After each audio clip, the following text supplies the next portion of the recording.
In 2024, I made a bad history video about an explorer named Benjamin Morrell, who had dubious claims of his journey in the South Pacific, including claims of islands he spotted that turned out to be false. However, I only discussed his first major journey with the hopes of his other journeys being future episodes. But in hindsight, with that episode being as short as it was, and since realizing that a lot of the problems of the first journey carried over to the rest, I now realize it'd be much better to simply include all of his voyages in one video. So, while this video didn't get a lot of views compared to other bad history videos, if any of you are getting a sense of deja vu, that is why. This video is going to go over the entire story of Benjamin Morrell and his contributions to bad history.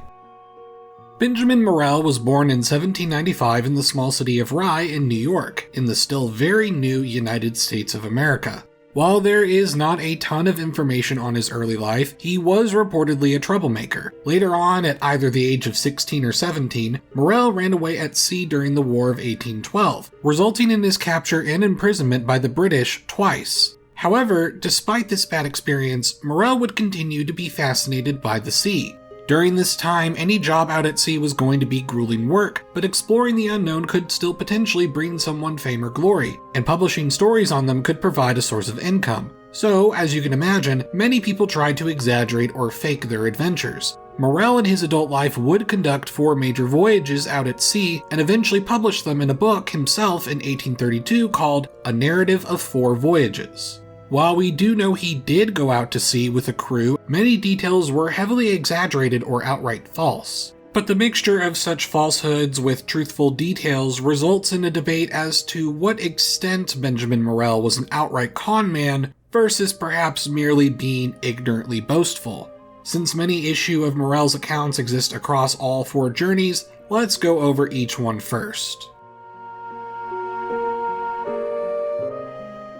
In 1822, Benjamin Morrell, after some work at sea, was finally promoted to a sea captain, and was to set off on a ship named the Wasp. Morrell's goal was to conduct important exploration in the Antarctic region. Morrell's former superior and fellow sea captain Robert Johnson manned a ship called the Henry, and the two would make their way down to the Falkland Islands. However, once at the Falklands, Morrell departed with the Wasp in November of 1822 to look for whaling areas further east. First, they sailed all the way to Bovet Island without difficulty to hunt some seals, then moved on to the Kerguelen Islands. Then they approached the coast of Antarctica in the region we today refer to as Wilkes Land by February 1, 1823. On February 23rd, Captain Morrell reported that he had crossed the Prime Meridian, and by the 28th, they were reportedly back at the South Sandwich Islands. After a short rest, they went back south on March 6th in the Weddell Sea. There had been rumors of several islands nearby going back to 1762 when a Spanish merchant ship named Aurora claimed to spot an archipelago in the area.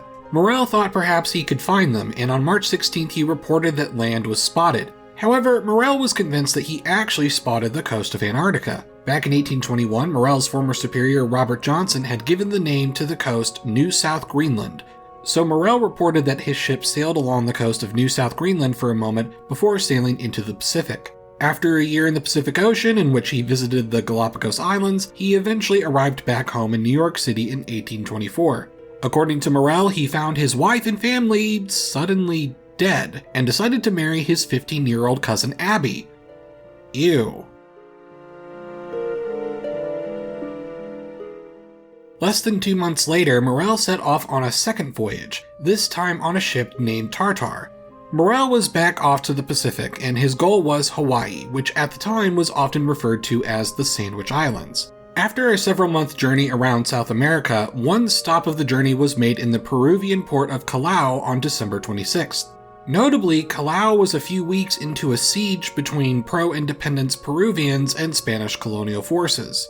Then after departing, he reached the Galapagos Islands by February of 1825. There, the crew witnessed a volcanic eruption off of Fernandina Island, which back then was known as Narborough Island.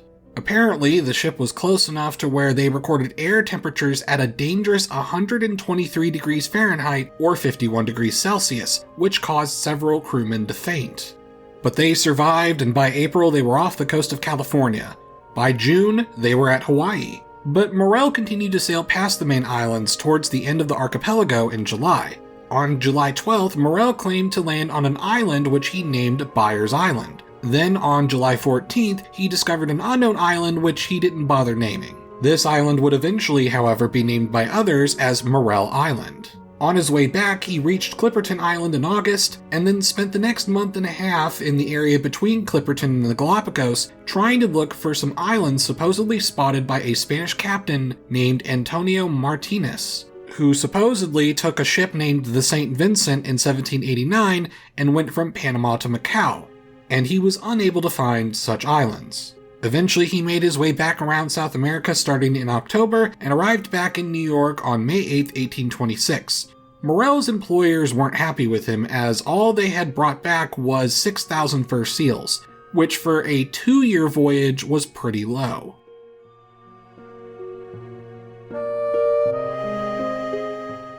Morrell's third voyage was by far the shortest and the only one that was profitable, as instead of finding pelts in the unknown waters around Antarctica or the vast Pacific, Morrell was going to survey the southwestern coast of Africa between modern-day Angola and South Africa to try and gather furs there.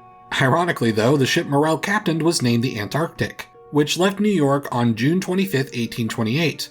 Morrell claimed he found a lot, and even found a rich source of guano on Ichabo Island near modern-day Namibia, which was a very sought-after resource at the time. The most notable part of this journey, however, was Morrell's witness and reaction to the slave trade.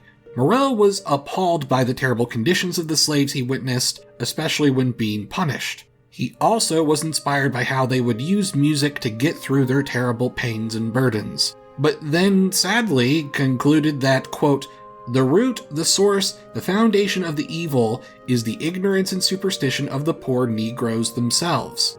Yeah, baffling take there, Benjamin. The voyage returned on July 14th, easily the shortest of the 4. Morrell's success on the third voyage resulted in another commission to lead the Antarctic once again back down to the South Atlantic and also the Pacific. Morrell's wife Abby didn't want her husband to leave her again, so she joined Benjamin on his 4th journey. On September 2, 1829, the voyage took off. The journey started off quite bad, reaching the Auckland Islands near New Zealand in January of 1830 after multiple deaths in the crew from fever. Then after failure at finding seals there, they reached Manila in the Philippines in March. Fellow crewman George Hubble suggested that perhaps they should try to harvest sea cucumbers, which were apparently quite profitable in China at the time. For some reason, Morrell's wife Abby was left in Manila when he took the Antarctic to islands nearby Fiji and Papua New Guinea. The next several months and pages of Morrell's book have a repetitive pattern of landing on different islands, being warmly received by the native population, being quite creepy about the beautiful young women on the island, and I will leave it at that, and then eventually being attacked by the native population. After losing 14 crewmen in one incident, Morrell decided to sail back to Manila and prepare for a retaliation. This time, however, his wife Abby rejoined the crew, and the Antarctic was fitted with guns and cannons. The fall months were then spent attacking indigenous people on different islands with their new gunship, causing several massacres. And while Morrell's report didn't seem to mention this, there are other sources that claimed that during this time Morrell took 2 indigenous prisoners that he brought back to Europe. But at least in Morrell's book, he didn't report it at all. After a brief return to Manila in December, the return voyage to the Atlantic began in January, making stops in the European ports of Cadiz in Spain and Bordeaux in France, then returning to New York City in August with little profit to report, where this time, bizarrely mirroring the first voyage, Abby Morrell's father, aunts, and cousin were dead. The end.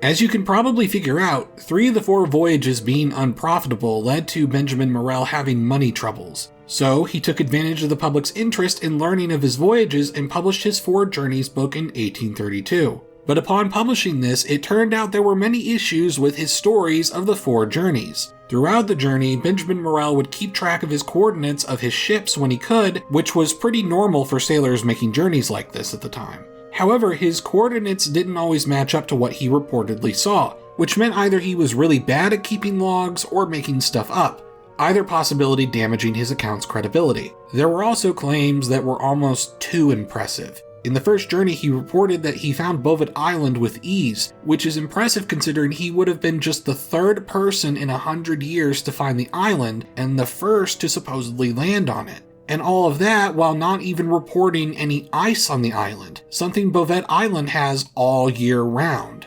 Or like how he supposedly circumnavigated a third of Antarctica's coastline in just 22 days.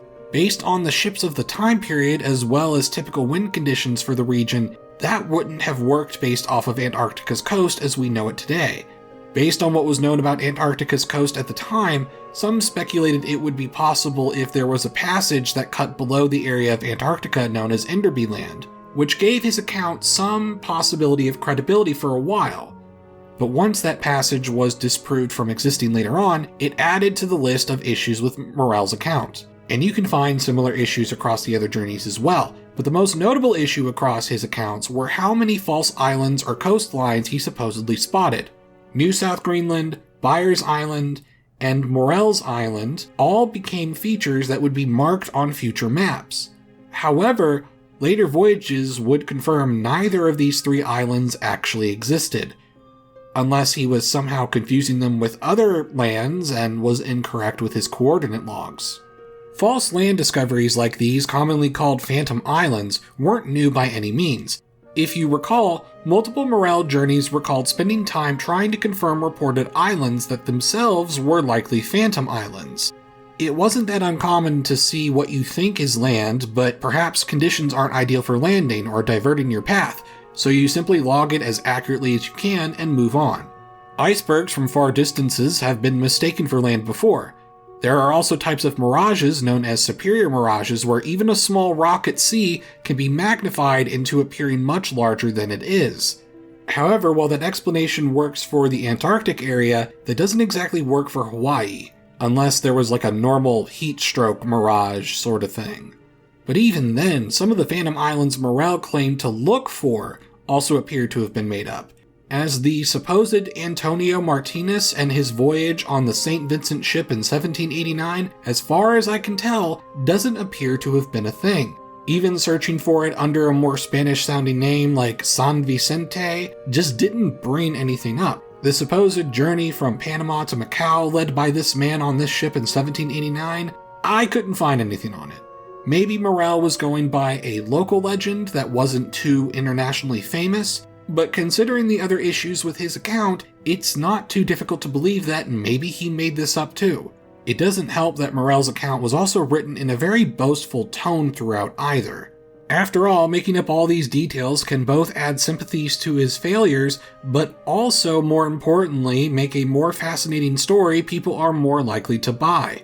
Eventually, though, the money from the book and various speaking events ran out as public interest moved on, and Morrell found himself in financial trouble once again, but this time he committed financial fraud, which ruined his reputation. Mixing this with his troublemaker past and his rather boastful style of writing in the book, it began to convince people to lean into the interpretation that he just made shit up. Morrell ended up dying sometime in 1839 in his early 40s, and by that point his reputation was basically disgraced. In some cases, you can find maps continuing to mark some of his islands as late as the 1960s, despite their existence long being disproven, and this shows how much damage to the record a bad history can make. Despite the issues with Morrell's accounts of his journeys, there were many things within the book that were confirmed, such as the volcanic eruption or visiting Africa, so not all of it was skeptical. But whether it was artificially inflated with made-up boastful stories, or a series of honest mistakes from seeing iceberg mirages or suffering heat stroke, at the end of the day, it was still bad history. Thank you for watching.